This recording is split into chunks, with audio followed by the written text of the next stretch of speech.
రాజాకి లల్లికి పెళ్లి చేస్తే నేను చచ్చిపోతాను నాన్నగారు. నిజంగా నువ్వు ఆ పని చేయగలిగితే వాళ్ళు సంతోషంగా ఉంటారు. అంటే రాజా, ఆ రాజాని నేనే.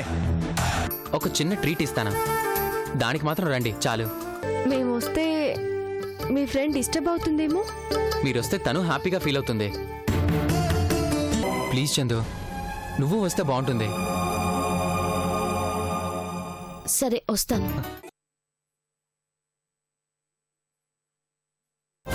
తను ఎవరినో లవ్ చేసింది, అతను మా చందుని అర్థం చేసుకోలేకపోయాడు.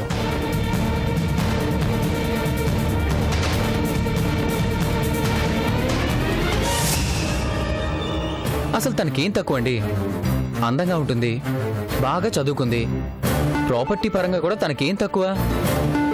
అలాంటి చందు లవ్ని మిస్ చేసుకున్నాడంటే అతను ఎంత అన్లక్కీ ఫెయిల్ అయినా చూడండి ఫ్రెండ్. అన్నీ ఉన్నా అతను మిస్ చేసుకున్నాడు అంటే అతని ప్రాబ్లం ఏంటో అర్థం చేసుకోవాలిగా. ఏంటి అర్థం చేసుకునేది? అతను నన్ను అర్థం చేసుకోకుండా వెళ్ళిపోతే నేనేం చేయాలి? ప్రేమించడం తెలిస్తే ప్రేమించిన వాళ్ళ మనసు తెలుస్తుంది. ప్రేమ గురించి నాకు బాగానే తెలుసు.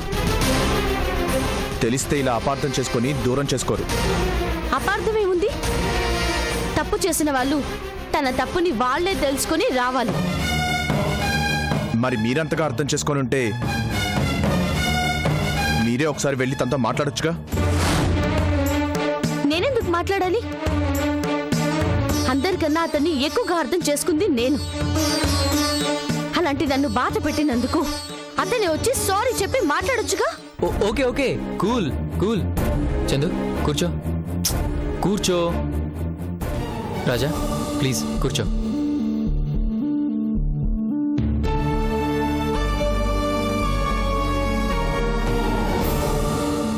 ప్రేమలో ఈగోలు ఉండకూడదు. నాకేం లేదు, ఈగే వచ్చేలా అతనే చేశాడు.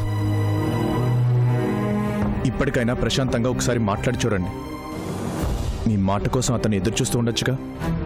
నాకంత అవసరం ఏం లేదు. నేను అవసరం లేని అతనికి నాకు అవసరం లేదని మనసులో నుంచి తీసేశాను.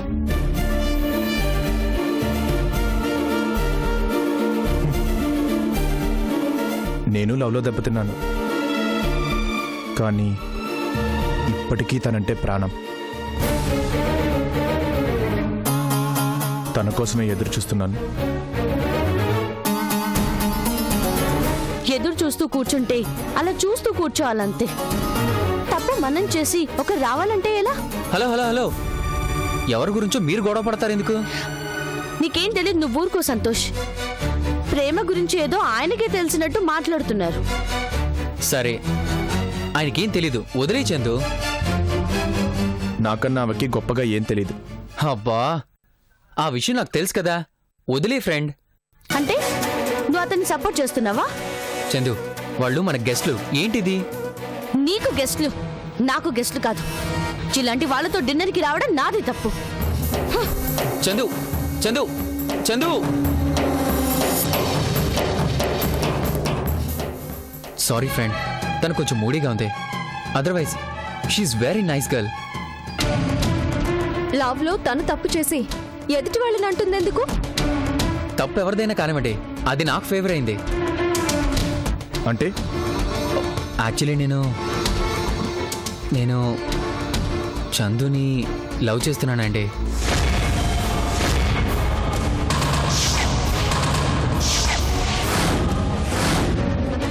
ఆ విషయం చెప్పి తనని మ్యారేజ్ చేసుకోవాలని ఇక్కడికి వచ్చాను. అందరూ ఓకే, వాళ్ళ డాడీ, పెద్దమ్మ, పెద్దనాన్న అందరూ ఓకే.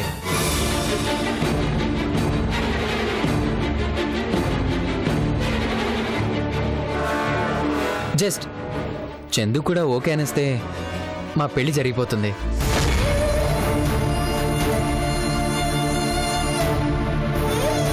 ఓకే అంటుంది. తనకి నేనంటే బాగా ఇష్టం రాజా. మధ్యలో అతను ఎవరో డిస్టర్బ్ చేశాడు కాబట్టి బయటపడడం లేదంతే. 2-3 డేస్లో మా లవ్ విషయం కూడా క్లియర్ అయిపోతుంది. ఆ తర్వాత మా పెళ్ళే.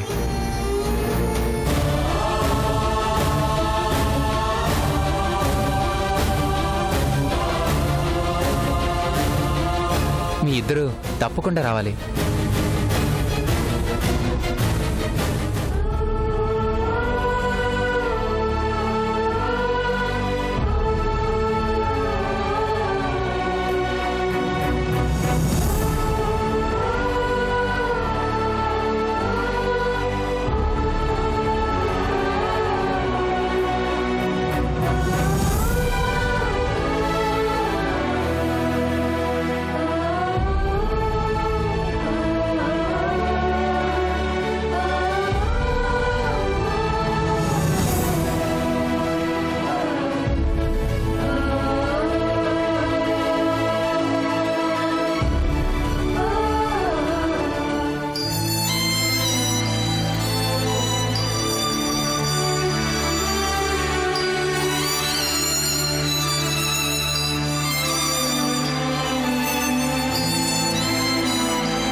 చందుని లవ్ చేస్తున్నానండి. చందుని లవ్ చేస్తున్నానండి. తనని మ్యారేజ్ చేసుకోవాలని ఇక్కడికి వచ్చాను. అందరూ ఓకే. వాళ్ళ డాడీ, పెద్దమ్మ, పెద్దనాన్న అందరూ ఓకే. తనకి నేనంటే బాగా ఇష్టం రాజా. 2-3 డేస్లో మా లవ్ విషయం కూడా క్లియర్ అయిపోతుంది. ఆ తర్వాత మా పెళ్ళే.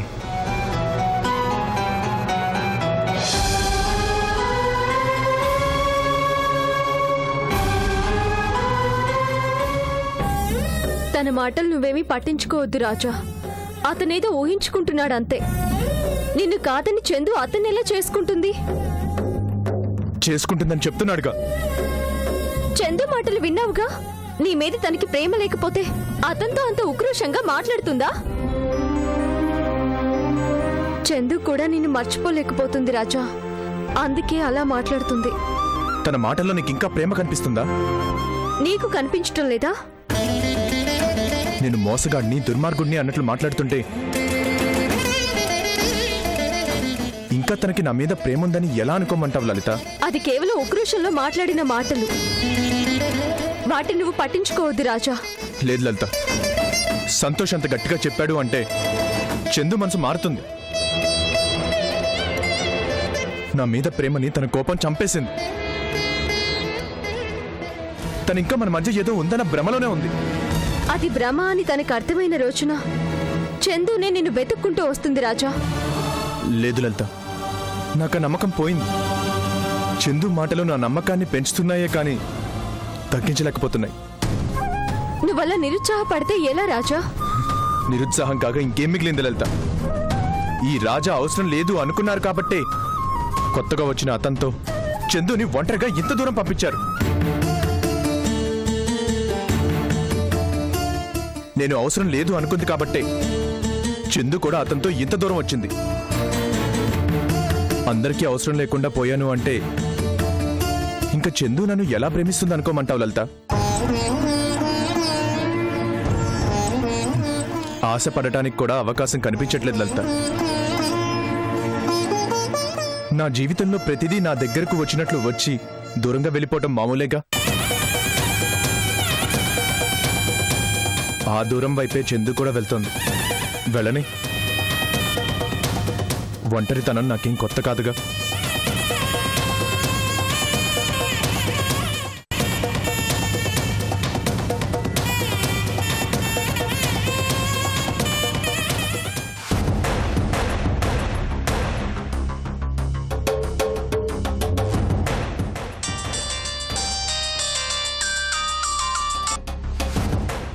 హలో కొండ, నేను భిక్షుని మాట్లాడుతున్నా. భిక్షు భాయ్, ఎలా ఉన్నావు? ఏముంది కొండ, దందా మంచిగా లేదు. నీకేంది భాయ్? హైదరాబాద్లో నీకెదురేముంది? అలా అనుకునే ఇలా అయిపోయాను కొండ. ఏమైంది? ఏదో అయిపోయిందిలే గాని నువ్వు నాకు సాయం చేయాలి. చెప్పు భిక్షు భాయ్, ఏం చేయాలి? చిన్న సెటిల్మెంట్ ఉంది. నీ కుర్రాళ్ళని కొంతమందిని పంపించాలి. అదేంది భాయ్? నీకు కుర్రాళ్ళకి కొదవేముంది? ఇది లోకల్ కుర్రాళ్ళతో అయ్యే పని కాదులే. సరే, నువ్వు అంతగా అడగాల. సాయంకాలం కల్లా నీ ముందుంటారు. వచ్చే ముందు నాకే ఫోన్ చేయమను. అలాగే భాయ్. ఉంటానుకుండా. భిక్షు భాయ్, ఏంది? అసలు విషయం మర్చిపోయాను. వాడెవడో హైదరాబాద్ నుంచి వచ్చాడు. నేను కబ్జా చేసిన ల్యాండ్లో నా బోర్డు పీకేసి వాడు బోర్డు పాతాడు. అంతేకాదు, నన్ను నా మనుషుల్ని కొట్టాడు. వాడి బ్యాక్గ్రౌండ్ ఏంటో తెలియడం లేదు. వాడిని ఎలా వెయ్యాలా అని ప్లాన్ చేస్తున్నాను. కొంచెం వాడెవడో చెబుతావా? అంత దూరం వచ్చి నిన్ను కొట్టాడు అంటే నాకు తెలిసి ఒక్కడికే ఆ దమ్ముంది. నిన్ను కొట్టినోడు పేరు చెప్పు. వాడెవడో రాజా అంట. మాట్లాడవేంది భాయ్? ఏందిరా మాట్లాడేది? పోయి వాడితో పెట్టుకున్నావా? అంతతోపా? ఒక్కడే వచ్చి నిన్ను నీ బ్యాచ్ని దుమ్ము రేపాడంటే అర్థం కాలేదా? రేయ్, రాజా అంటే ఎవరో అనుకున్నావేమో. శంకర్ పేరు విన్నావుగా? అతని రైట్ హ్యాండే రాజా. ఈ రాజా ఆ రాజానా? వాడిని చంపాలని స్కెచ్ వేస్తున్నావా? ఈ విషయం శంకర్కి తెలిసిందనుకో, నిన్ను నీ బ్యాచ్ని సాగర్ డ్యామ్ కింద బొంద పెడతాడు. శంకర్ దాకా ఎందుకో, అక్కడున్నాడే వాడే ఒక ఆటం బాంబు. స్థలం పొలం పోతే వేరే వాళ్ళ స్థలం కబ్జా చేసుకోవచ్చు. ప్రాణం పోతే మరో ప్రాణం రాదు. అర్జెంటుగా పోయి వాడితో కాంప్రమైజ్ అయిపో. అంతేనంటావా? అంతకన్నా మరో దారి అంటే అది నీ చావే. అనుభవంతో చెప్తున్నా, వాడు మనిషిలా కనిపించే పులి. పొంచా దెబ్బ పడేదాకా అది మనకు అర్థం కాదురా. నాకు మనుషుల సంగతి తర్వాత, నువ్వు ముందు పోయి నీ సంగతి చూసుకో. ఆలస్యం చేయకుండా.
ఏంటి అది చేస్తాను ఇది చేస్తాను అని ఒంటరిగా వచ్చావే?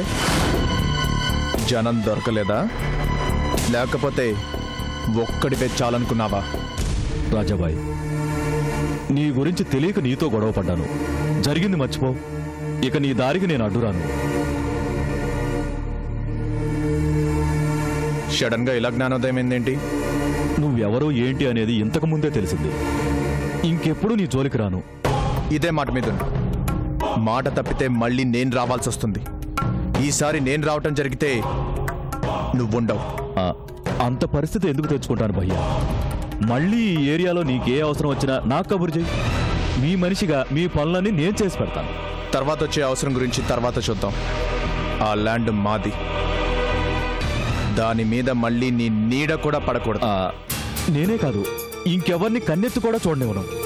ఆ మాట మీద నువ్వు ఉన్నంత వరకు రాజా వల్ల నీకే ప్రమాదం లేదు. వెళ్ళు. ఆ, ఉంటాను భయ్యా.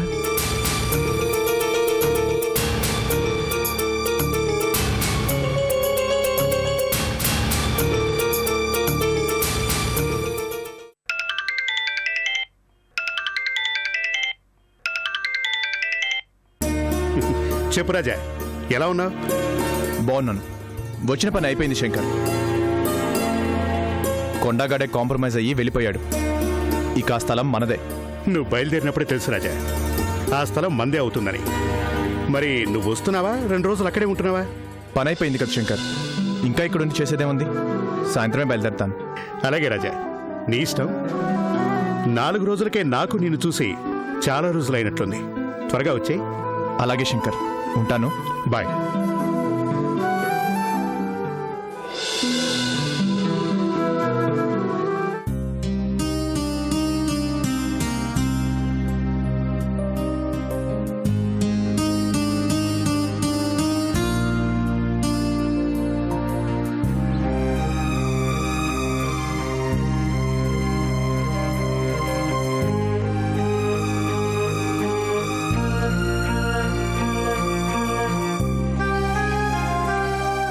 ఏంటి చందు నువ్వు? వాళ్ళని అలా పార్టీకి పిలిచి గొడవ పడితే ఎలా చెప్పు? గొడవేముంది? నా అభిప్రాయం నేను చెప్పాను. అది అభిప్రాయం చెప్పినట్లేదు, అరిచినట్లుంది. నేను మాట్లాడితే అలాగే ఉంటుంది. Okay okay cool. ఏంటి వాళ్ళతో నీ ప్రాబ్లం? ఫస్ట్ ఏమో రాను అన్నావు, మళ్ళీ వస్తానన్నావు. తీరా వాళ్ళు వచ్చాక ఇలా గొడవ పడాలా? అది గొడవ కాదన్నానా? ఓకే ఓకే గొడవ కాదులే. అలా మాట్లాడితే వాళ్ళు ఫీల్ అవుతారు కదా చందు. అలాంటి వాళ్ళతో అలాగే మాట్లాడాలి. వాళ్ళ గురించి ముందే తెలిసినట్లు అలా మాట్లాడతావేంటి? అసలు వాళ్ళంటే నీకెందుకు అంత ఇంట్రెస్ట్? వాళ్ళ టాపిక్ వదిలేసి ఇంకో టాపిక్ మాట్లాడలేవా? నాకు నచ్చలేదు కాబట్టి ఇప్పుడే కాదు ఎప్పుడైనా అలాగే మాట్లాడతాను. సరే సరే నీ ఇష్టం. మనం వచ్చింది ఎవరి గురించో గొడవ పడ్డానికి కాదు. అది తెలిసినప్పుడు ఇవన్నీ మాట్లాడకూడదు. అలాగే మాట్లాడనని చెప్తున్నాను కదా. ఆ మాట మీద ఉండు. సరే సరే ఇక టాపిక్ వదిలేద్దామా? నేను ఇండియాకి ఒక పని మీద వచ్చానని చెప్పాను, గుర్తుందా? గుర్తుందిలే. ఇండియాకి వచ్చింది ఎవరో అమ్మాయిని ప్రపోజ్ చేయడానికేగా. ఆ విషయం చెప్పేయాలనుకుంటున్నాను. వెళ్ళి చెప్పేయి. అది కాదు, చెప్తాను కానీ కొంచెం డేర్ కావాలి. ఒక పంచి కోటి బస్ స్టాప్ లో రోడ్ మీద పెట్టి అమ్ముతుంటారుగా, వెళ్ళి కొనుక్కో. ఏంటది? డేర్ కావాలన్నావుగా, డేర్. ఆ, నీకు అలాగే ఉంటుంది. నా గుండె బుల్లెట్ ట్రైన్ స్పీడ్లో కొట్టుకుంటుంది తెలుసా? ఇంత భయపడేవాడివి ఆ అమ్మాయికి నీ లవ్ గురించి ఏం చెప్తావు? ఒక పంచి ఈవినింగ్ ఫ్లైట్ కి బయలుదేరు. అలా అంటావా? అయితే ఇక చెప్పేస్తాను చందు. ఎట్టి పరిస్థితుల్లోనూ నా మనసులోని మాట నా డ్రీమ్ గర్ల్కి చెప్పేస్తానా? ఇంతకీ ఆ అమ్మాయి ఎవరో నాకు చెప్పనే లేదు. రేపు చెప్తానుగా. అన్నిటికీ రేపు రేపు అంటావు. ఏంటి రేపటి స్పెషల్? రేపు ఈ అమ్మాయి పుట్టినరోజు.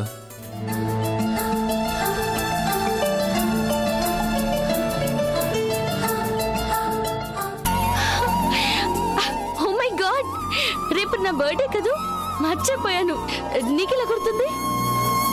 ఇష్టమైన వాళ్ళని ఇష్టపడటం అంటే వాళ్ళ గురించి మనకి తెలియనిదే ఉండకూడదు. ఓకే, మరి నా బర్త్డేకి నీ లవ్ కి సంబంధం ఏంటి? రేపు నీ పుట్టినరోజు. నా ప్రేమ గెలుస్తుందో ఓడిపోతుందో తెలిసే రోజు, అందుకు. అలాగా, అయితే నీ లవ్ తప్పకుండా గెలుస్తుంది.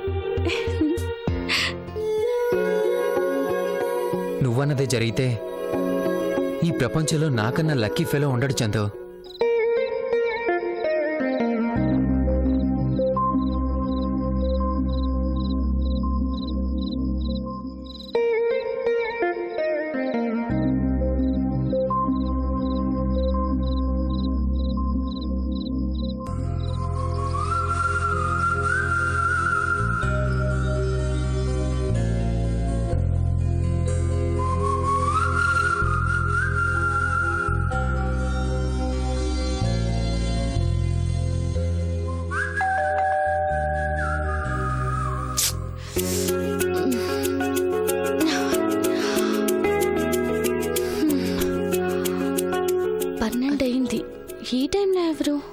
ఎవరు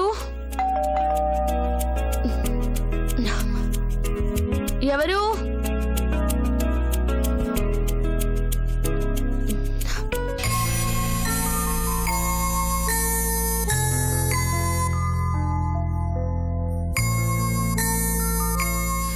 sorry for the disturbance madam. ఎవరు పంపించారు? తెలియదు మేడం. ఫోన్లో ఆర్డర్ చేశారు, 12 అవగానే డెలివరీ చేయమన్నారు మేడం. అలాగా, thank you. Good night madam. Good night.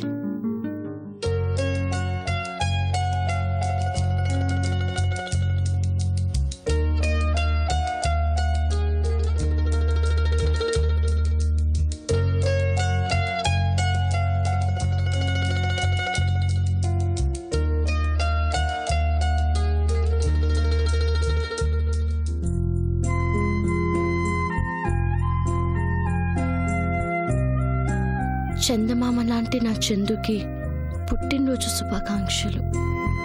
ఎవరు పంపించుంటారు?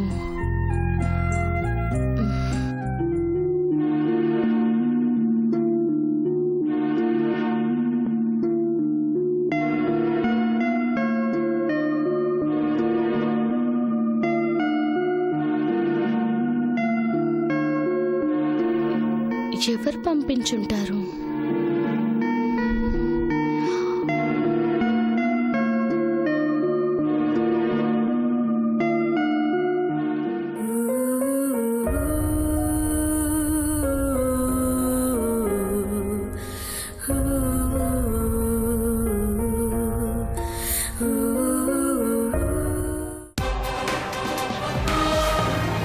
మాట్లాడు లలిత, వాడి బాధ ఏంటో కూడా అర్థమవుతుందిగా. అందుకే మర్చిపోయిన మా పాత జ్ఞాపకాల్ని గుర్తు చేసుకుంటూ చిలక గోరింకల్లాగా అలా అలా తిరుగుతున్నాం.